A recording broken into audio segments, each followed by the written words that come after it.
Si vous pensez connaître l'âge d'or d'Hollywood, détrompez-vous.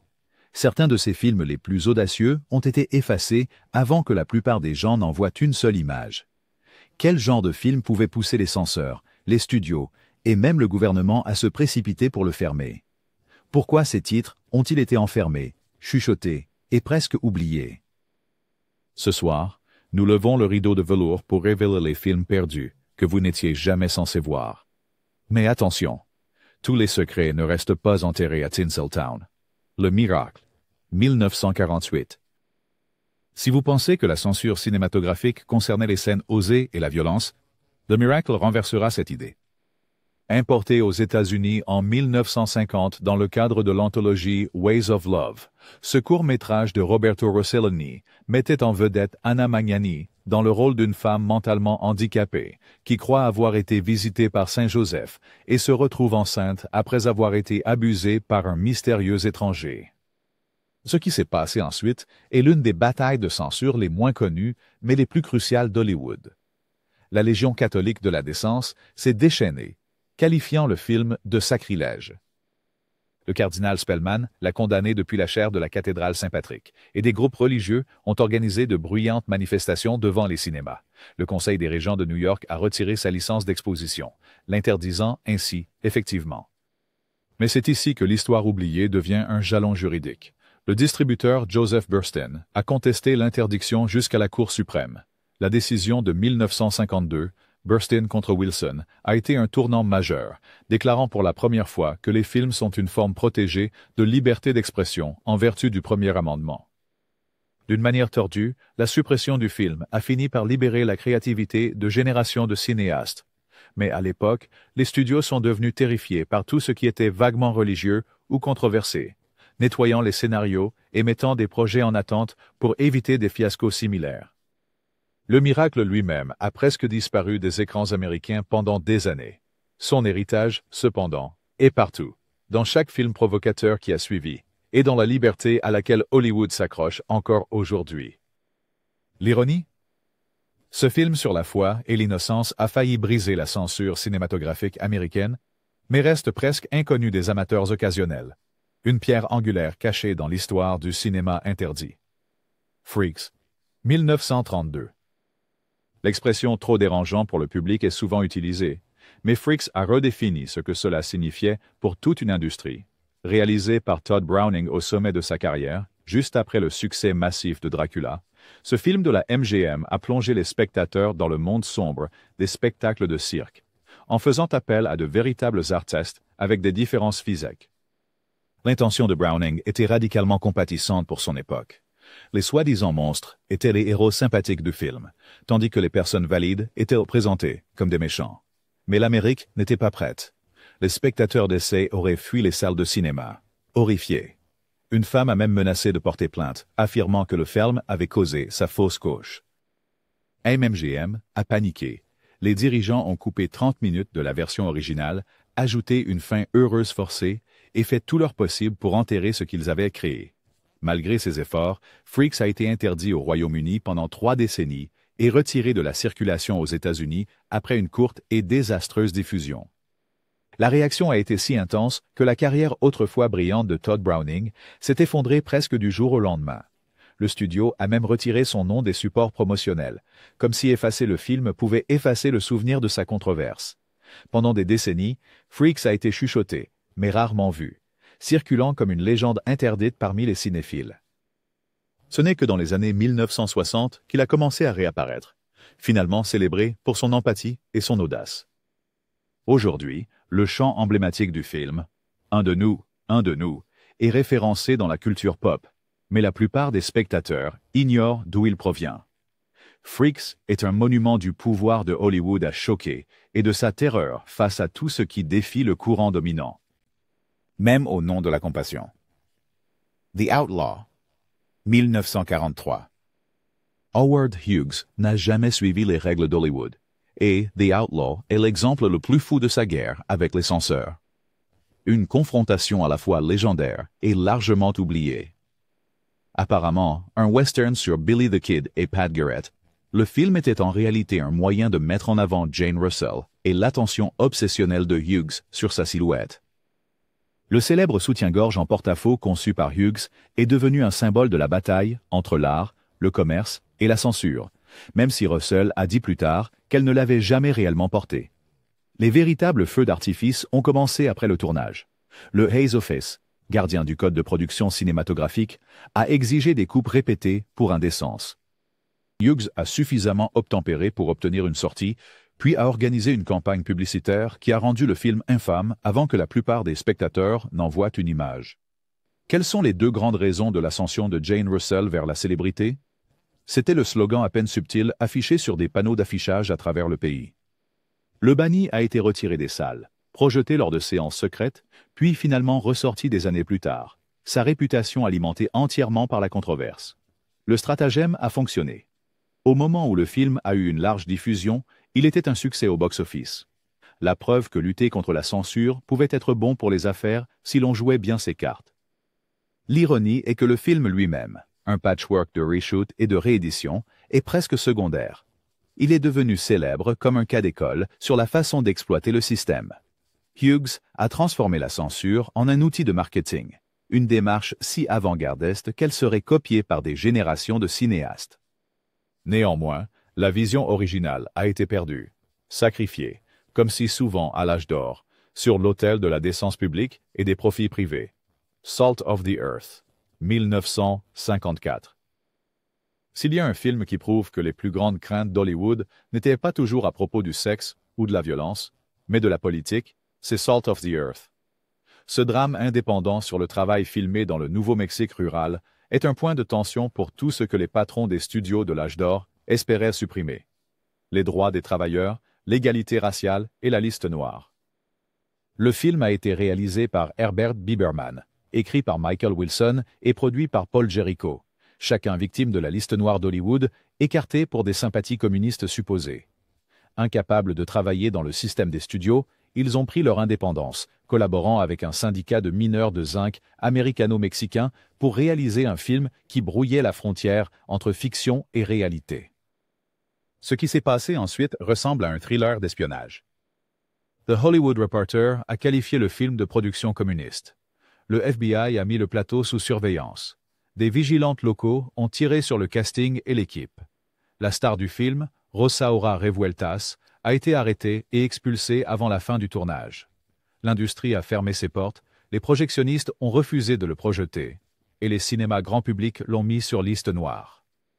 Aux États-Unis, Salt of the Earth a été projeté dans seulement une poignée de cinémas avant de disparaître pendant des années, tandis qu'à l'étranger, il a reçu des éloges de la critique. Ce qui rend ce film si révolutionnaire, ce n'est pas seulement l'histoire qu'il raconte sur les femmes prenant la tête d'une grève ouvrière ou sur la vie quotidienne des familles mexicano-américaines, mais la force pure de l'opposition institutionnelle qui a tenté de l'effacer. Pendant des décennies, il était presque impossible de le voir en Amérique. Ce n'est que plus tard, dans les années 1960, qu'il est revenu dans la conversation, salué par les historiens comme une étape féministe et politique. Zone, des décennies en avance sur son temps. C'est l'exemple ultime de la façon dont les gardiens de l'industrie pouvaient étouffer toute œuvre qui osait remettre en question leur pouvoir, et un témoignage des histoires qui survivent malgré tous les efforts pour les faire taire. Extase, 1933. Avant que Hedy Lamarr ne devienne une légende d'Hollywood, elle était un scandale européen. Extase, un film tchèque sorti alors que Lamarr n'avait que 18 ans, est devenu célèbre pour une scène de baignade nue et pour sa représentation du plaisir féminin avec une franchise inédite dans le cinéma des années 1930. Pour le public américain, c'était explosif. Lorsque le film a été soumis pour une sortie aux États-Unis, les douaniers l'ont déclaré obscène et l'ont immédiatement interdit. Mais l'histoire réelle est plus profonde qu'un simple acte de censure. Le propre mari de Lamarr, un magnate autrichien de l'armement, a tenté d'acheter et de détruire chaque copie du film, terrifié par les dommages à sa réputation et à celle de sa femme. Même si le scandale faisait rage en Europe, les répercussions atteignirent Hollywood. Les patrons de studios la considéraient comme radioactive. La machine publicitaire de MGM tenta plus tard d'enterrer le passé honteux de Lamarr, tout en exploitant sa beauté exotique pour la promouvoir en tant que star. Pendant des années, Ecstasy était chuchoté, mais rarement projeté aux États-Unis.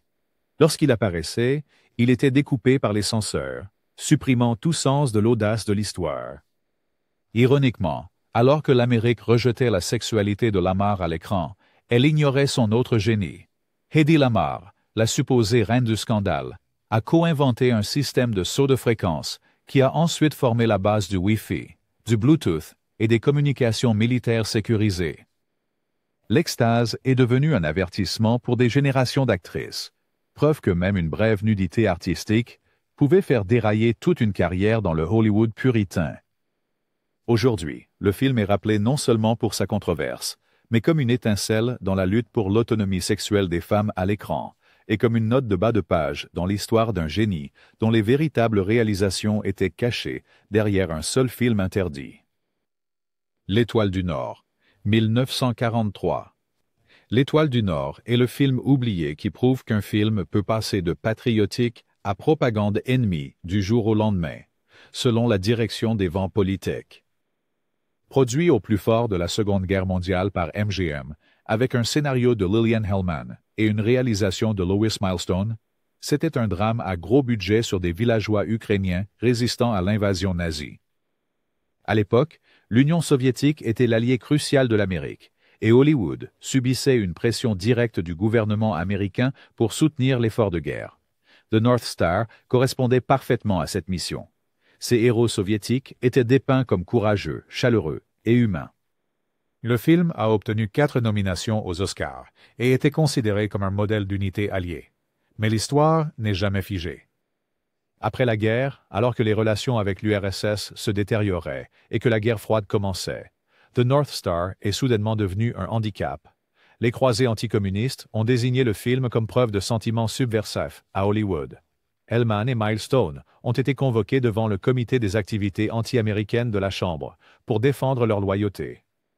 En 1957, dans une ultime tentative de réhabiliter sa réputation, MGM a mutilé le film, supprimant toute référence positive à l'Union soviétique et le rééditant sous le titre Armored Attack, transformant l'histoire en un film de guerre générique avec 25 minutes en moins.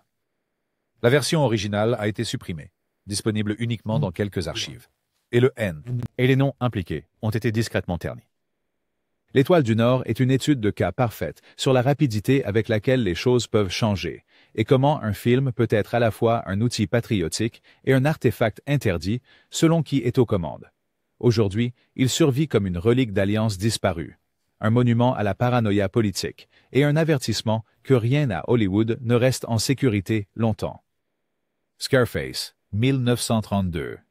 Quand la plupart des gens entendent Scarface, ils imaginent la frénésie de cocaïne d'Al Pacino en 1983, pas l'original scandaleux qui a failli mettre fin à la relation de Hollywood avec les films de gangsters avant qu'elle ne commence vraiment.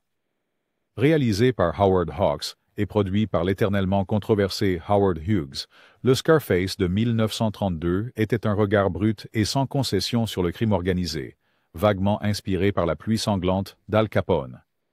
Contrairement à la plupart des films criminels de son époque, Scarface embrassait l'ambiguïté morale, dépeignant son anti-héros, Tony Camont, comme à la fois monstrueux et magnétique.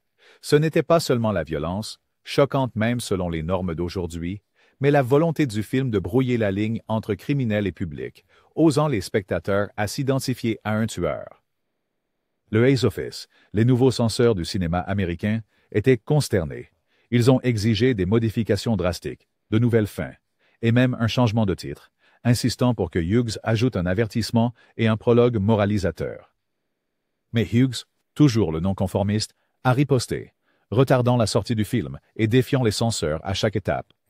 La bataille a duré 1 an. Certains États ont interdit le film purement et simplement, d'autres n'ont autorisé que des versions fortement coupées. Même après sa sortie, Scarface a disparu de la circulation, retiré des cinémas et largement caché du public pendant des décennies.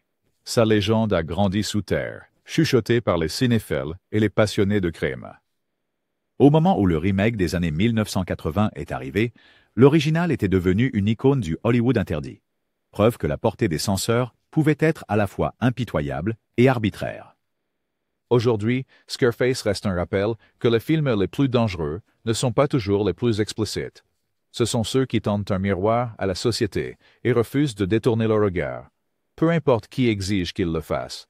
Blocade, 1938. Si vous voulez savoir pourquoi Hollywood s'est rarement attaqué aux guerres du monde réel avant longtemps après leur fin, ne cherchez pas plus loin que Blocade. Produit par Walter Wanger et mettant en vedette Henry Fonda, ce drame méconnu abordait la guerre civile espagnole, un sujet si explosif que même suggérer une allégeance politique pouvait mettre fin à une carrière. Situé pendant le blocus brutal qui a affamé des milliers de personnes, le film a essayé de rester neutre, sans jamais nommer de camp ni pointer du doigt. Mais cela n'a pas suffi. Des groupes catholiques en Amérique l'ont critiqué comme étant pro-communiste, menaçant de boycotts et harcelant les propriétaires de cinéma. D'un autre côté, ceux sympathisants de la République espagnole ont critiqué le film pour avoir édulcoré son propos et évité les questions morales fondamentales. Blocade s'est retrouvé au milieu, ne satisfaisant personne et irritant tout le monde. Le box-office a chuté, et la réaction a été immédiate. Les cinémas dans les États conservateurs ont retiré le film, et les dirigeants du studio ont pris note. Après Blocade, Hollywood évitait les conflits politiques contemporains, comme la peste, craignant la colère des censeurs et du public. Même alors que l'Europe se rapprochait de la Seconde Guerre mondiale, les films américains restaient sur un terrain sûr et patriotique, attendant que l'opinion publique soit fermement établie avant d'oser commenter. Le véritable héritage de Blocade est le silence qui a suivi. L'autocensure qui a fermé des sujets entiers au cinéma grand public pendant des décennies. Peu de gens aujourd'hui savent même que le film a existé, mais son échec a jeté une longue ombre, avertissant les cinéastes que certaines guerres étaient mieux laissées hors écran jusqu'à ce que la poussière soit retombée. Le président a disparu, 1934.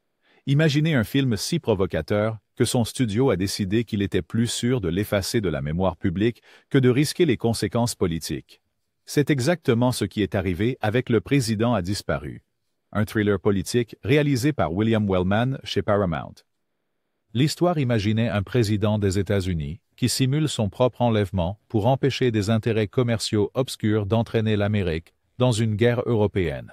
Un commentaire à peine voilé sur l'infiltration du fascisme dans la vie américaine et la volonté des élites puissantes de manipuler la démocratie pour le profit.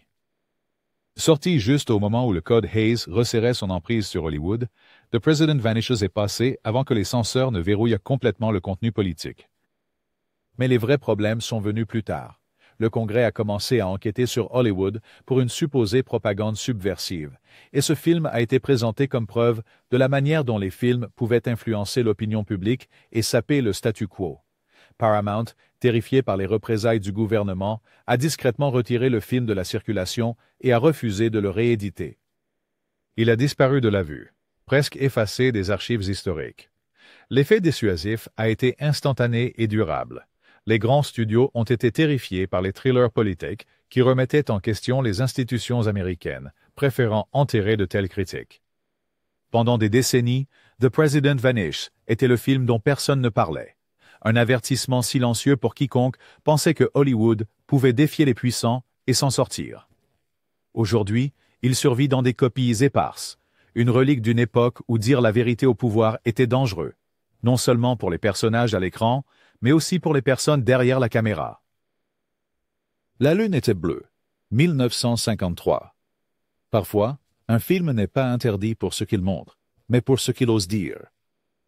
Le film The Moon is Blue d'Otto Preminger est l'exemple parfait d'une comédie romantique légère qui est devenue un paratonnerre pour les censeurs, presque par accident. Le film, avec Maggie McNamara et William Holden, tourne autour des conversations franches d'une jeune femme sur la virginité, la séduction et les rendez-vous.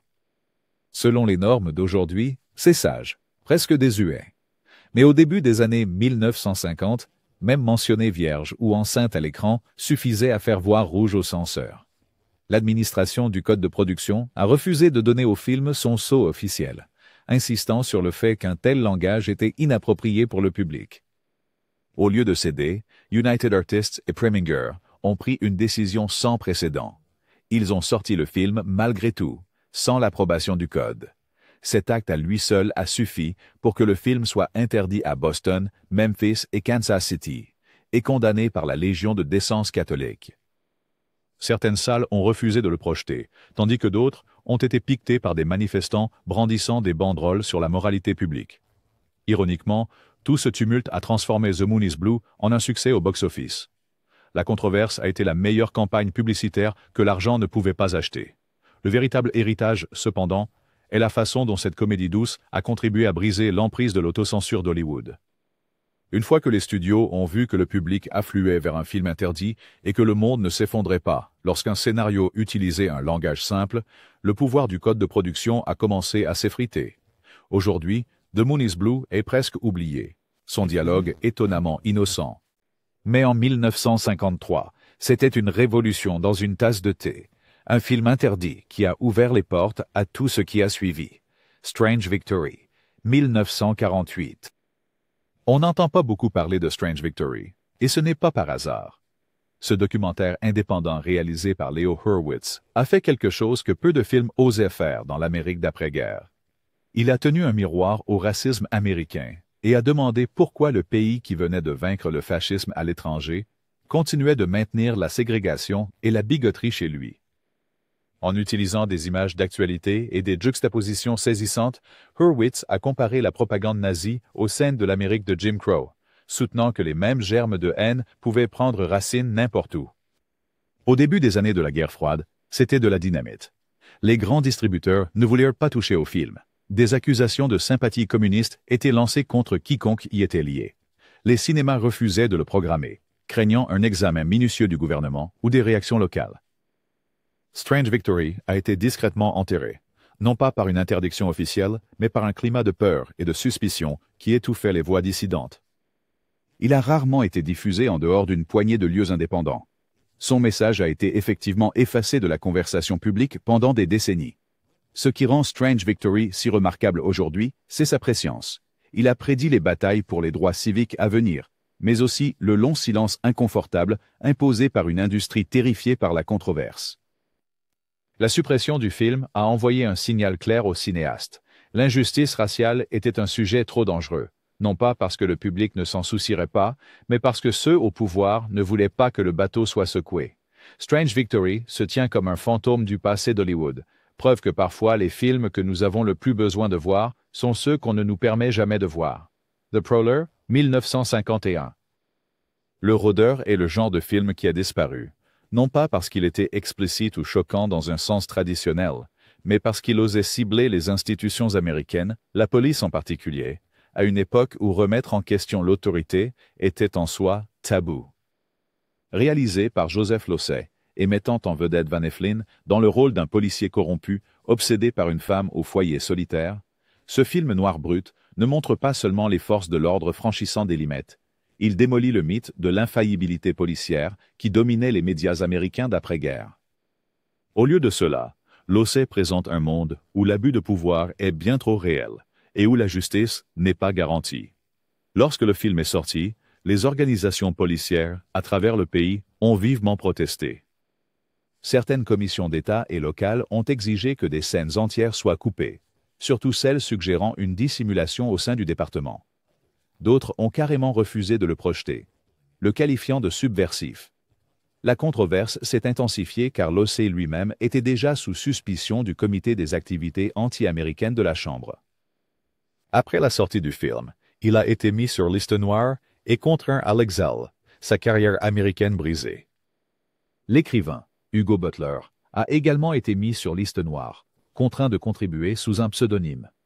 Le résultat, The Prowler, est devenu presque impossible à trouver pendant des années, sa réputation ne grandissant que par le bouche à oreille parmi les amateurs de noir et ceux curieux des histoires qu'Hollywood a tenté d'effacer. Aujourd'hui, il se dresse comme une rare critique précoce de la corruption institutionnelle, un précurseur de films comme Serpico ou L.A. Confidential.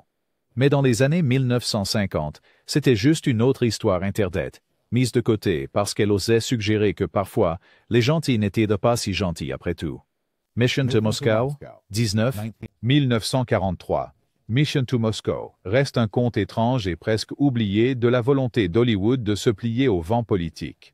Produit par Warner Brothers à la demande directe du président Franklin D. Roosevelt, ce film était destiné à servir d'outil de propagande pour encourager le soutien américain à l'alliance américano-soviétique pendant la Seconde Guerre mondiale. Il dramatise les mémoires de l'ancien ambassadeur Joseph E. Davis, présentant le régime soviétique et Joseph Staline sous un jour étonnamment flatteur et défendant même les infâmes procès-spectacles de Moscou, que la plupart des historiens considèrent maintenant comme des purges politiques brutales. Au moment de sa sortie, cela n'était pas seulement autorisé, mais encouragé. Le gouvernement voulait que le public voie la Russie comme un partenaire fiable contre l'Allemagne nazie. Mais l'histoire a rapidement changé. Alors que la guerre froide commençait et que la vision américaine du communisme se dégradait, Mission à Moscou est devenue une responsabilité toxique. Les politiciens et les observateurs de l'industrie ont accusé Hollywood d'être infesté par l'influence rouge. Warner Brothers a été contraint de se défendre devant la Commission des activités anti-américaines de la Chambre, avec Jack Warner témoignant et blâmant le scénariste du film pour tout message pro-communiste. L'écrivain, Howard Koch, a été mis sur liste noire, sa carrière détruite. Le film lui-même a disparu des salles et a été discrètement retiré par le studio, restant invisible pendant des décennies, sauf pour les historiens et les cinéphiles les plus déterminés. Le scandale a envoyé un message glaçant au studio.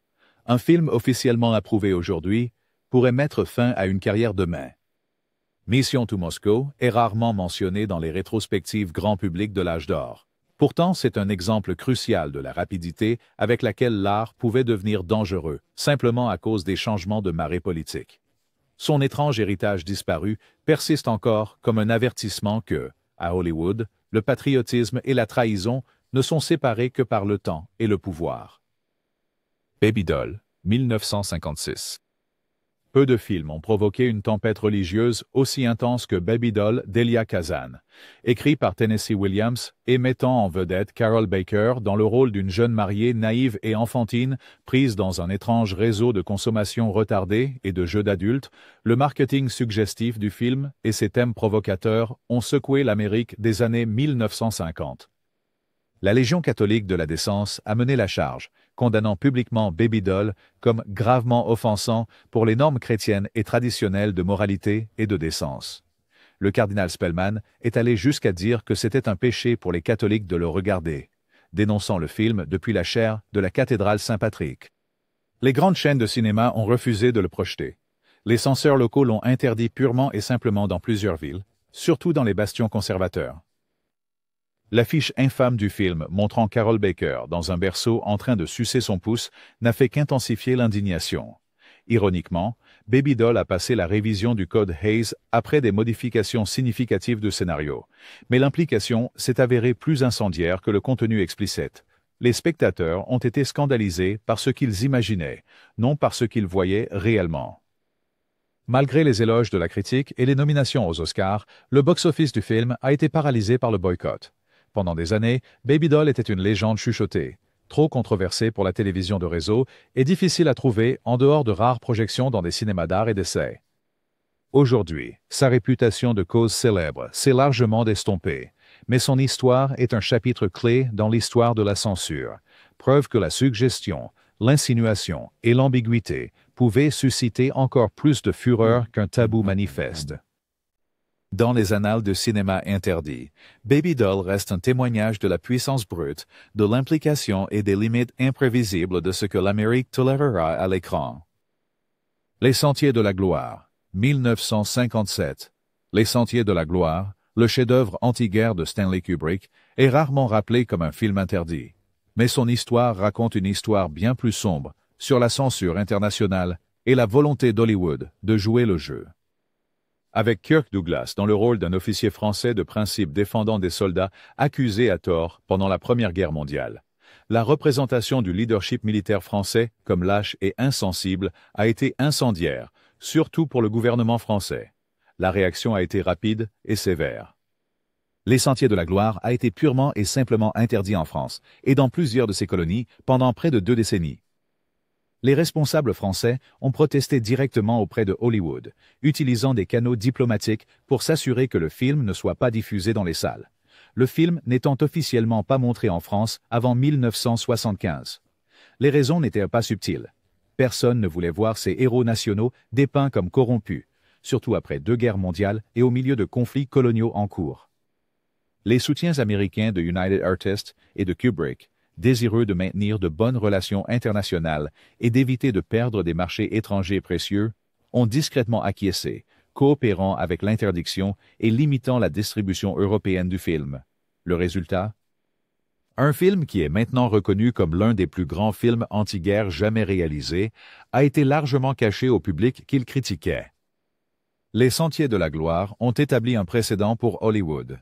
Parfois, la liberté artistique s'arrête là où commencent les affaires internationales et la politique. Son héritage rappelle que la censure ne concerne pas seulement la panique morale ou le contenu explicite. Parfois, il s'agit de fierté nationale et d'accords silencieux conclus loin de l'œil de la caméra. The Well of Loneliness, non réalisé. Année 1930.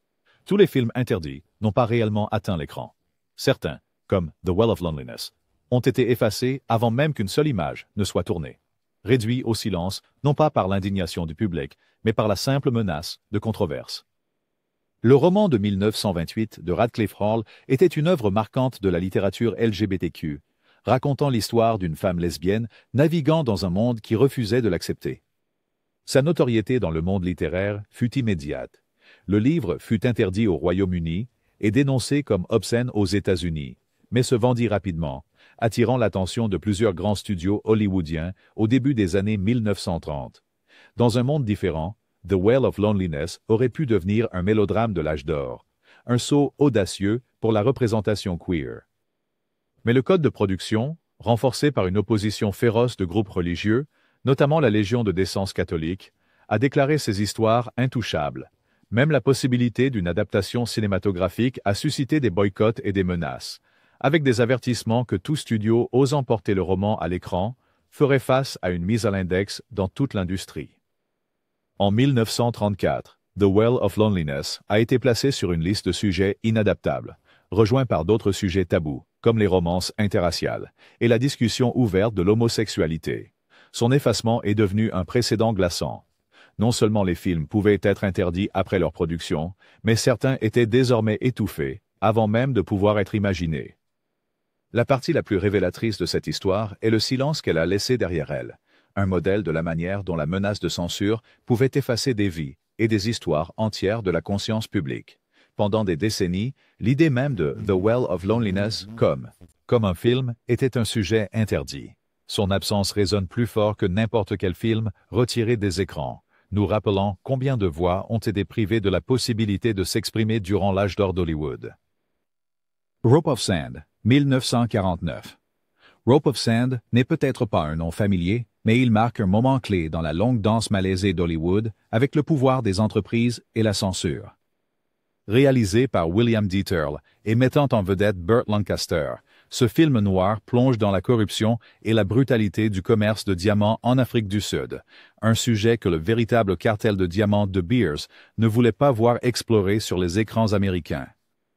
Le film dépeint ouvertement le meurtre, la trahison et une cupidité impitoyable dans la chasse aux gemmes, suggérant sans trop de subtilité les véritables monopoles contrôlant le marché. Cette audace a suscité une réaction rapide. De Beers a utilisé son influence mondiale pour faire pression sur Paramount Pictures, forçant le studio à ajouter un avertissement bien en vue, indiquant que l'histoire était purement fictive et ne ressemblait à aucune entreprise réelle, une mince feuille de vigne qui n'a trompé personne. Plus dommageable, De Beers a fait pression pour limiter la distribution internationale du film, surtout sur les marchés où ses propres intérêts commerciaux étaient les plus forts. En conséquence, Rope of Sand a été discrètement retiré de l'affiche dans plusieurs pays, et sa diffusion américaine a été de courte durée, privée de la longévité d'autres films noirs de l'époque. Le véritable message à Hollywood était clair, s'attaquer à des industries puissantes comportaient de réels risques. Par la suite, les studios ont évité de critiquer les monopoles ou des entreprises spécifiques, inventant des substituts fictifs ou situant les histoires dans le passé.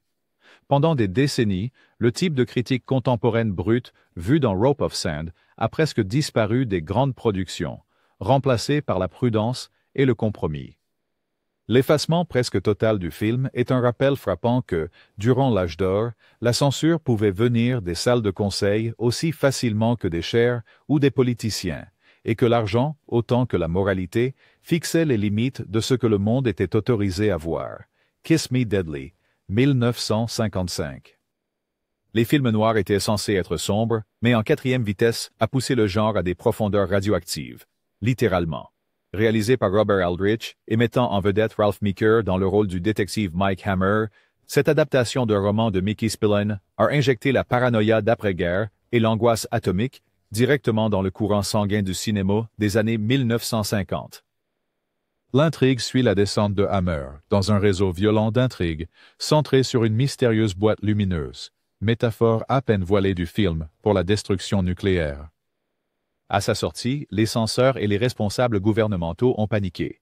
La Commission de l'énergie atomique s'est opposée à la représentation de matériel radioactif étant introduit en contrebande et libéré avec une telle facilité, tandis que les commissions locales de censure ont exigé des coupes dans les scènes montrant le final apocalyptique, l'ouverture explosive de la boîte et l'enfer qui en résulte.